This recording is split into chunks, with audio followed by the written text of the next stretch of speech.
Manchester's Finest by David Hall. Read by Jonathan Keeble. Prologue.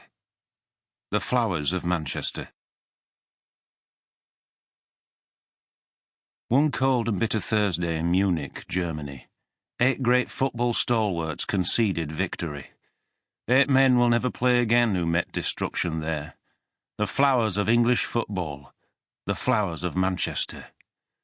Matt Busby's boys were flying, returning from Belgrade, this great united family, all masters of their trade. The pilot of the aircraft, the skipper, Captain Thane, 3 times he tried to take off, and twice turned back again.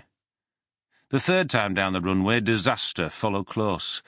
There was a slush upon the runway, and the aircraft never rose. It ploughed into the marshy ground, it broke, it overturned, and 8 of the team were killed as the blazing wreckage burned. Roger Byrne and Tommy Taylor, who played for England's side, and Ireland's Billy Whelan and England's Jeff Bent died. Mark Jones and Eddie Coleman and David Pegg also. They all lost their lives as it ploughed on through the snow. Big Duncan, he went too, with an injury to his frame, and Ireland's Jackie Blanchflower will never play again. The great Matt Busby lay there, the father of his team. 3 long months passed by before he saw his team again. The trainer, coach and secretary, and a member of the crew. Also 8 sporting journalists who with United flew. And one of them was Big Swifty, who we will ne'er forget, the finest English keeper that ever graced their net. Oh, England's finest football team, its record truly great, its proud successes mocked by a cruel twist of fate.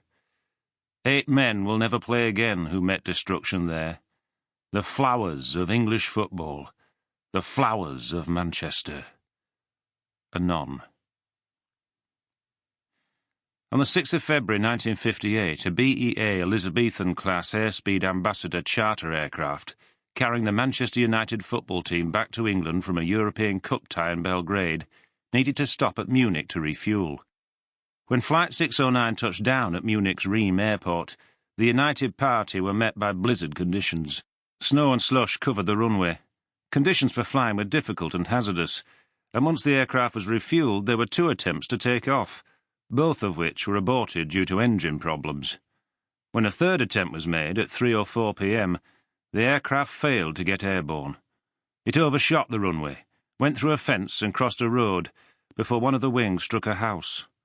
7 of the players, Jeff Bent, Roger Byrne, Eddie Coleman, Mark Jones, David Pegg, Tommy Taylor and Billy Whelan, were killed instantly, along with the club's secretary, the first team trainer, the first team coach, 8 sports writers, 1 of the air crew and 2 other passengers. 2 weeks later, the aircraft's co-pilot and Duncan Edwards, one of the most promising young players ever to come out of England, lost their battle for life, bringing the final death toll to 23. 2 other United players, Johnny Berry and Jackie Blanchflower, were so severely injured that they were never able to play again. For people who lived in Manchester at that time, and for football fans throughout Britain, it was one of those moments, like Kennedy's assassination or 9/11, when everybody remembers exactly where they were and how they heard that terrible news. I was an 11-year-old schoolboy, and I've been going to Old Trafford to watch United with my dad for 2 years. I'm over 60 now, but tears still come to my eyes whenever I think of the moment I first heard the news, or when I think of the words of the Flowers of Manchester, the ballad that was written anonymously within weeks of the disaster.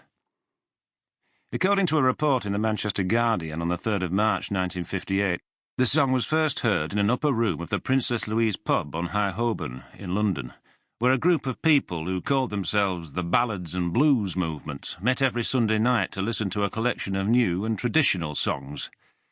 The Flowers of Manchester, the report said, was one of 3 songs that had appeared in the Ballads and Blues programme, all of them dealing with the tragic events of the 6th of February.